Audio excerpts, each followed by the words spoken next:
Good morning everyone, আমি শতরূপা। আমার চ্যানেলে আপনাদেরকে ওয়েলকাম। আবার একটা নতুন ভিডিও নিয়ে চলে এসেছি। তো আজকে আমরা ঠিক করেছি যে মায়াপুর যাব। আমরা থাকি রাজপুর সোনারপুর, তো এখান থেকে আমরা মায়াপুরের জন্য বেরিয়ে পড়েছি। প্রায় 7:20 বাজে।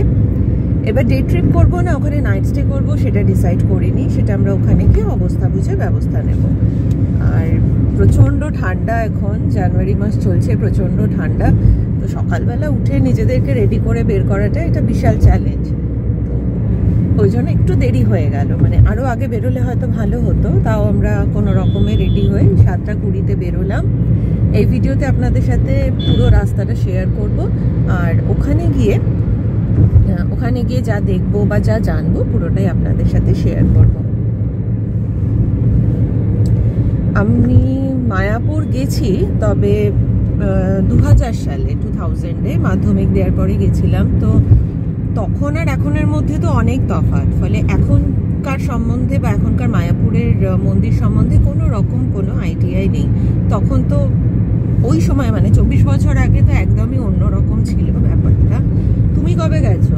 আমি গেছি যখন প্রায় 95-এর আগেই গেছি, হয়তো মনে পড়ে যতদূর।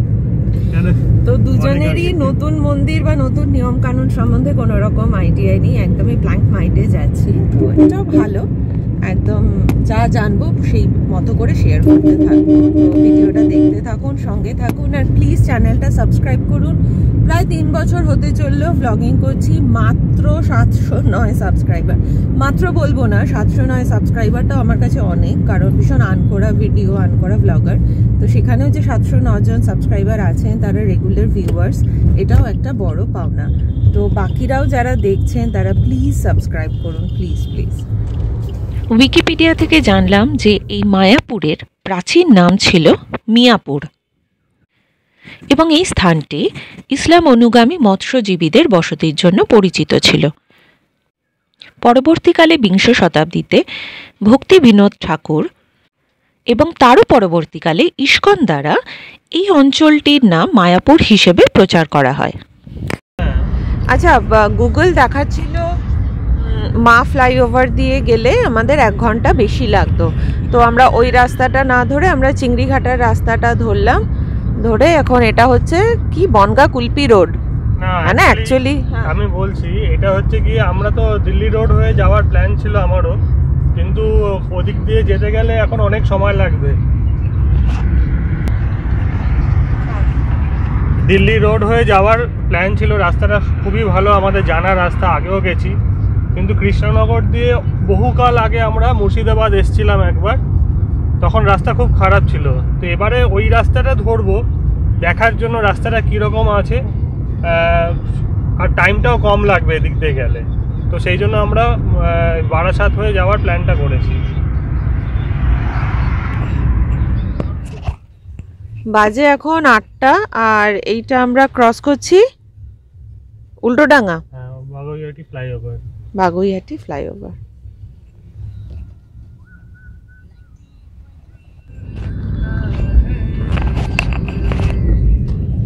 আগেরটা ছিল উল্টোডাঙ্গা ফ্লাইওভার, তো এবার আমরা ধরছি কেষ্টপুর বাগুইহাটি ফ্লাইওভার।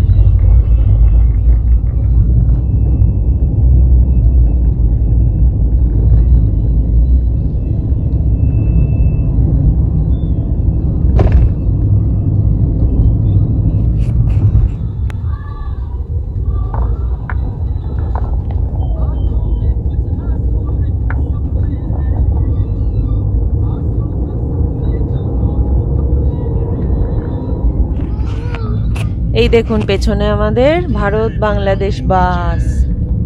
কি নাম বাসে? সৌহার্দ্য।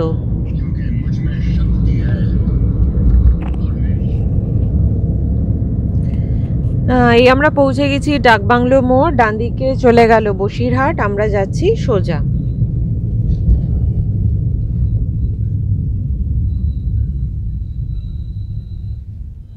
দেখি রেল গেট। হ্যাঁ,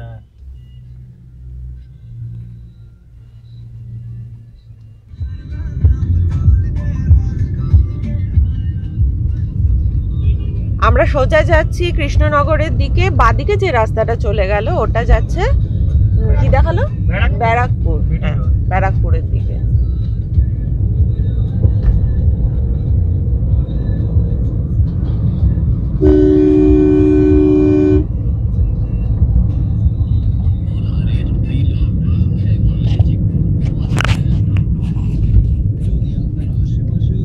দূরে সর্ষে চাষ হচ্ছে, তো অপূর্ব লাগছে এখান থেকে দেখতে, হলুদ হয়ে আছে। আর এদিকে রাস্তাটাও বেশ ভালো।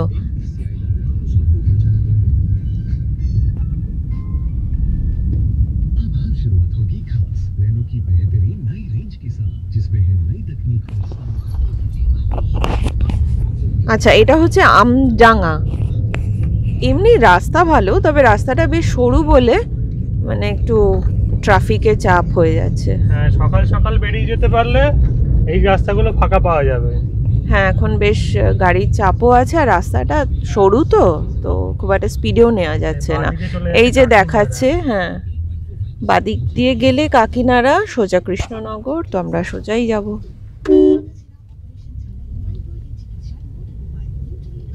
সকাল সকাল বেরোলি, অত সকালে ঘুম থেকেই ওঠা যায় না ঠান্ডায়।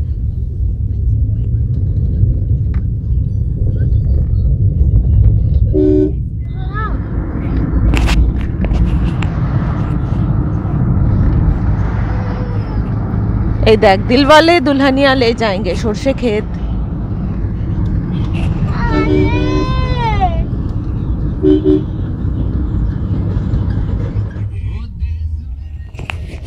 সামনে আসছে একটা চার মাথার মোড়। বাদিক গেলে, হ্যাঁ এই সামনে এটা চার মাথার মোড়। তো বাদিক রাস্তাটা যাচ্ছে নৈহাটি, আমরা সোজা যাচ্ছি।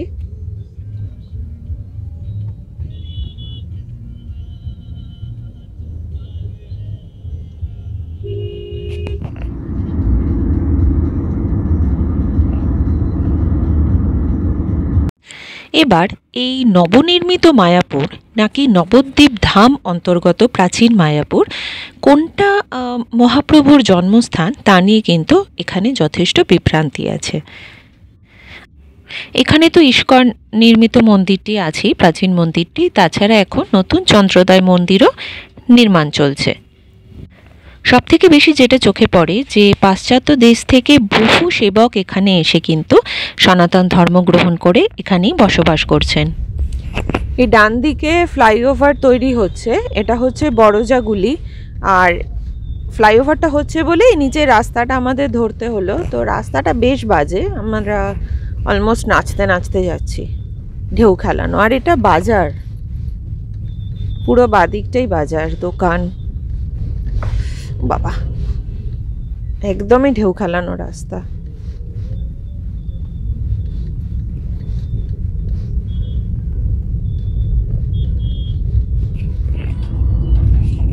সামনে টোল বুথ আছে, যদিও এখনো সেটা চালু হয়নি। ওই ফ্লাইওভারগুলো হয়ে গেলেই এটা চালু হয়ে যাবে, তখন তো রাস্তা দারুণ হয়ে যাবে, দারুণ। এই রাস্তা দিয়ে তো শিলিগুড়ি যায়, তখন শিলিগুড়িও সময়টা কম লাগবে, সাঁতরাগাছি ভিড় থেকে বাঁচা যাবে।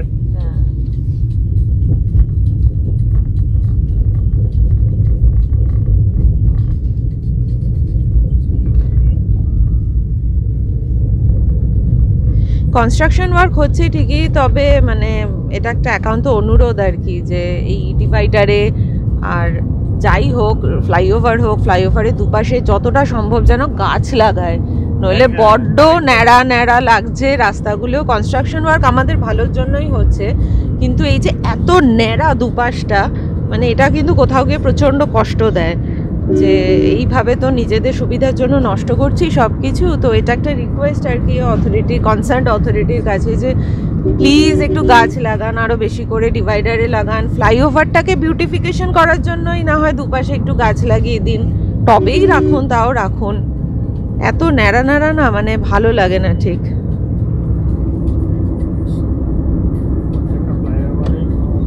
হ্যাঁ, ফ্লাইওভারগুলোতে, এটা 3 নম্বর ফ্লাইওভার। হ্যাঁ, আবার এই যে সামনে হচ্ছে,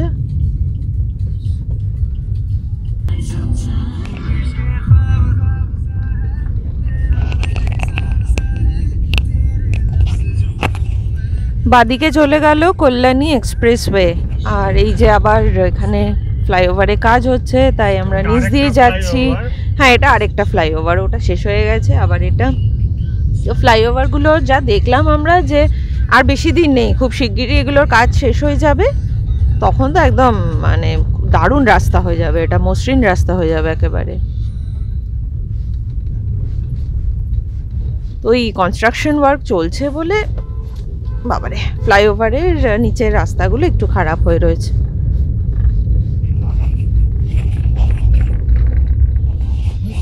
সেই সকালবেলা যখন বেরিয়েছি চার দুটো বিস্কিট খেয়ে বেরিয়েছি, তারপরে এখন প্রায় 9:30 বাজে, পেটে তো কিছুই পড়েনি। তো এখানে সরাইখানা বলে একটা খাবার জায়গা দেখে আমরা দাঁড়ালাম, দেখাচ্ছি।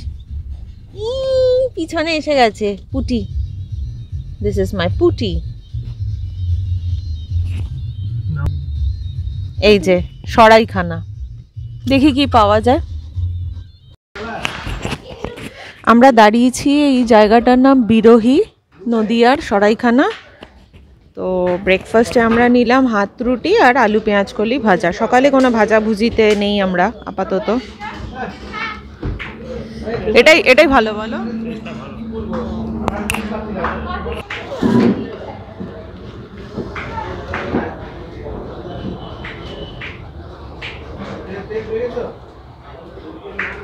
ভালো ডাল। প্রায় 10টা বাজে আমরা ব্রেকফাস্ট সারলাম হাত রুটি দিয়ে আর আলু ভাজা দিয়ে। তো আমরা দুজনে খেলাম মোট 5টা রুটি আর 2টো আলু ভাজার প্লেট দিয়েছিল, একটা চা। আমাদের পড়লো 120 টাকা। তো সকাল সকাল ভাজাভুজি খাবার থেকে এই হাত রুটি আলু ভাজা অপশানটা বেশ ভালো। এটা ছিল সরাইখানা আর জায়গাটার নাম ছিল বিরোহী। দারুণ নাম কিন্তু জায়গা, নদিয়া জেলাতে। হ্যাঁ, সে তো নদিয়ায় আমরা অনেকক্ষণই ঢুকে গেছি। তো নদিয়া জেলার বিরোহীতে সরাইখানা। এই খানটা কিন্তু অনেকগুলোই খাওয়ার অপশন রয়েছে লাইন দিয়ে, আর এটা জাস্ট একটা স্কুলের পাশেই, তো ভালো।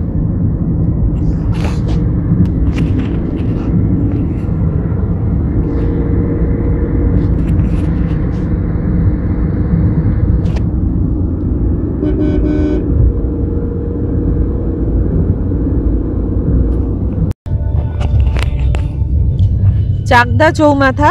তো যথারীতি ওই ডান হাতে ফ্লাইওভারে কাজ হচ্ছে বলে পাশের রাস্তাটা দিয়ে যাচ্ছি, তো ওই জন্য জ্যাম হচ্ছে আর কি, কারণ এটা তো একদম সরু রাস্তা, সব গাড়িকে এখান দিয়েই যেতে হচ্ছে। তো একদমই স্লো ট্রাফিক হয়ে গেছে। এটা 3 নম্বর ফ্লাইওভার কনস্ট্রাকশন দেখলাম আমরা।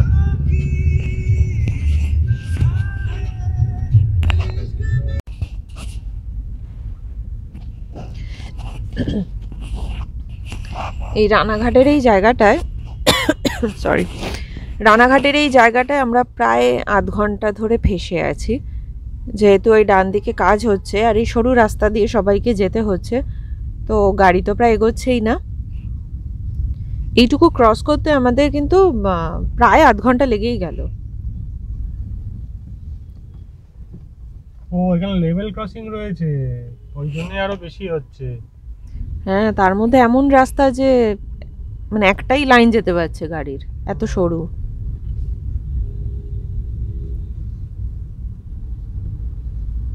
ও, ট্রেন এসে গেছিল তার মানে। কোথায় কি পুলিশ আটকাচ্ছে? তো পুলিশও তো আছে। না না, ট্রেন এসে গেছিল। বাবা, এইটুকু তো রাস্তা, তার মধ্যে দিয়ে দুনিয়ার গাড়ি যাচ্ছে। ওই রানাঘাটে যে ফেসেছি সেই চলছে এখনো। কি খারাপ অবস্থা রাস্তা, তার মধ্যে গাড়ি এগোচ্ছে না। হ্যাঁ, ফ্লাইওভার তৈরি কাজ চলছে, তো ধুলো ধুলো, ট্রাক দাঁড়িয়ে আছে দুপাশে, মাঝখান দিয়ে কোনো রকমে যেতে হচ্ছে। বাপরে, এখানে অনেকটা সময় চলে গেল আমাদের, অনেকটা। কিন্তু এতটা কিন্তু আমরা খুব তাড়াতাড়ি চলে এসেছি রানাঘাট অবধি। রানাঘাট অবধি এত সুন্দর এলাম।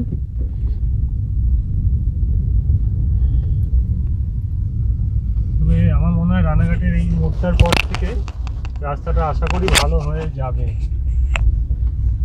কাজ কিন্তু বেশ ভালো, মানে জোরেই চলছে, খুব তাড়াতাড়ি মনে হয় এগুলো সব ঠিক হয়ে যাবে।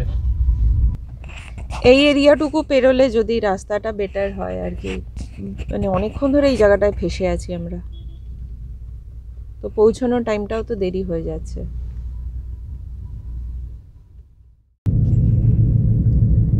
ওই রানাঘাটে প্রায় 40 মিনিট ফেসে থাকার পর ফাইনালি আমরা ভালো রাস্তা পেয়েছি। এটা গুগল দেখাচ্ছে NH12।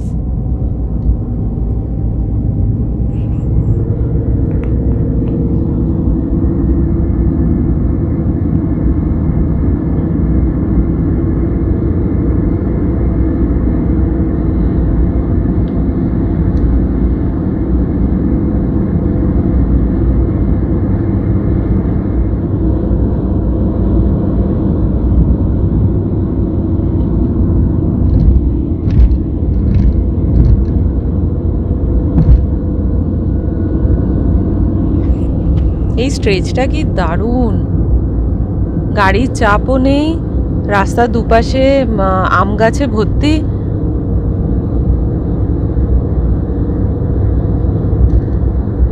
দারুণ দারুণ।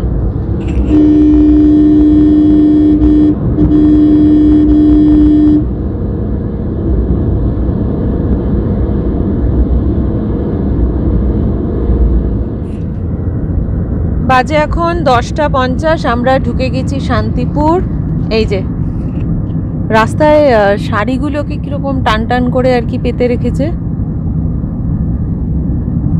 আর বেশ কিছু শাড়ির দোকানও নজরে পড়ছে, শাড়ি মহল।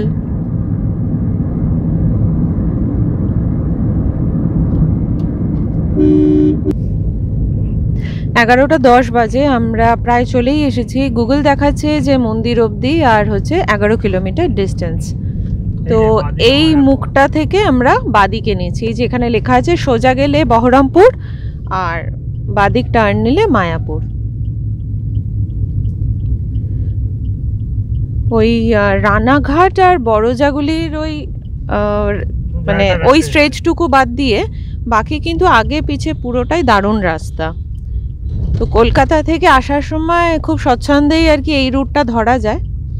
এটাতে সময়টা আমাদের লাগলো এক্স্যাক্টলি 4 ঘন্টা। হ্যাঁ, ব্রেকফাস্ট হলটা নিয়েও কিন্তু 4 ঘন্টার মধ্যে আমরা পৌঁছে যাচ্ছি। আর ওই ফ্লাইওভারের কাজগুলো হয়ে গেলে তো এই সময়টা আরো অনেকটাই কমে যাবে।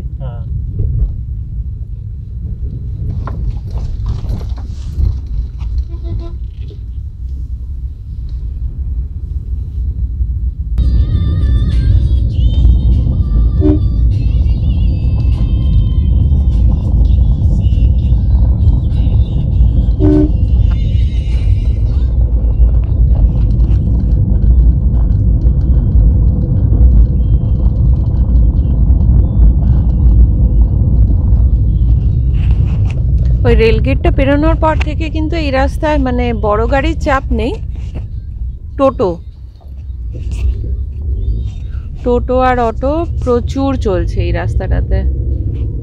এটা মন্দিরে যাওয়ার রাস্তা না? মন্দিরে যাওয়ার রাস্তা। হ্যাঁ, তো গুগল বলছে আর জাস্ট 15 মিনিট বাকি মন্দির পৌঁছাতে। এবার ওখানে গিয়ে কোথায় গাড়ি রাখে, তারপরে কি করে কিছুই জানি না, মানে পুরোটাই গিয়ে আমাদের দেখতে হবে।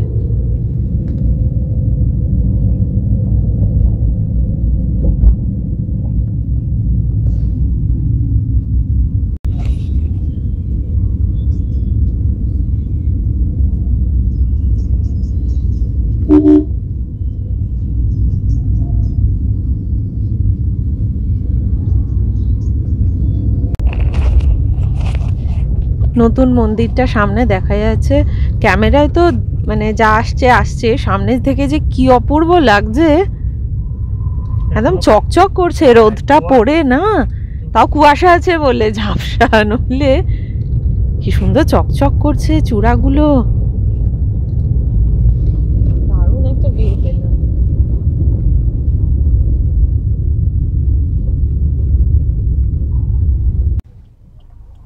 Welcome to ISKCON Mayapur. এখানে একটা বোর্ড আছে ইস্কন কার পার্কিং। আমি দেখাতে পারছি না, গাড়িটা ঢাকা পড়ে গেছে। ওই যে ইস্কন কার পার্কিং। ওটা কি গলিতে ঢুকতে বলছে, বাদিকে ঢুকতে বলছে? আচ্ছা, আমরা আগে গাড়িটাকে রাখার ব্যবস্থা করি, তারপর কিভাবে কি ঘুরবো দেখবো সেটা দেখছি। এটা কতক্ষণে? 24 ঘন্টা বেরাবেন ঢুকবেন। আচ্ছা, এটাকে একটু ব্যবস্থা করে দাও। কার পার্কিং ফিজ 150 টাকা, 24 ঘন্টার জন্য যতবার খুশি ঢোকা যাবে, যতবার খুশি বেরোনো যাবে। স্লিপটা সাথে রাখতে হবে। 150 টাকা, 150। আচ্ছা, এই সেফটা থাকতে হবে। আচ্ছা, থ্যাংক ইউ। ঠিক আছে, চলুন লাইনে চলো, লাইনে চলো। হ্যাঁ, লাইনে। এই হচ্ছে মন্দিরের ভেতরের পার্কিং স্পেস। বিশাল জায়গা, বিশাল মাঠ। আজকে ছুটির দিনে এসছি তো, মানে যেমন গাড়ি তেমনি লোক, প্রচুর ভিড়, প্রচুর ও দাদা, গাড়ির চাপও প্রচুর। বিশাল জায়গা বাবা। এই যে মন্দির, আর এই তার পার্কিং। এখানটা সুন্দর জায়গা আছে। হ্যাঁ হ্যাঁ, খালি আছে। এই ভিডিওটা এখানেই শেষ করছি। কলকাতা থেকে মায়াপুর প্রায় 130 কিলোমিটার, যা আসতে আমাদের 4 ঘন্টা লেগেছে। এই 4 ঘন্টার মধ্যে ব্রেকফাস্ট হল্টও কিন্তু ইনক্লুডেড। তো এই ভিডিওটাতে শুধুই জার্নিটা শেয়ার করলাম। পরের ভিডিও খুব শিগগিরই নিয়ে আসবো, যেখানে থাকবে সারাদিন আমরা কিভাবে মন্দির দর্শন করলাম, কি সাইট সিইং করলাম, ফেরি পার করে নবদ্বীপ গেলাম, কোথায় খেলাম, কি খেলাম, যাবতীয় তথ্য নিয়ে খুব শিগগিরই ফিরে আসছি।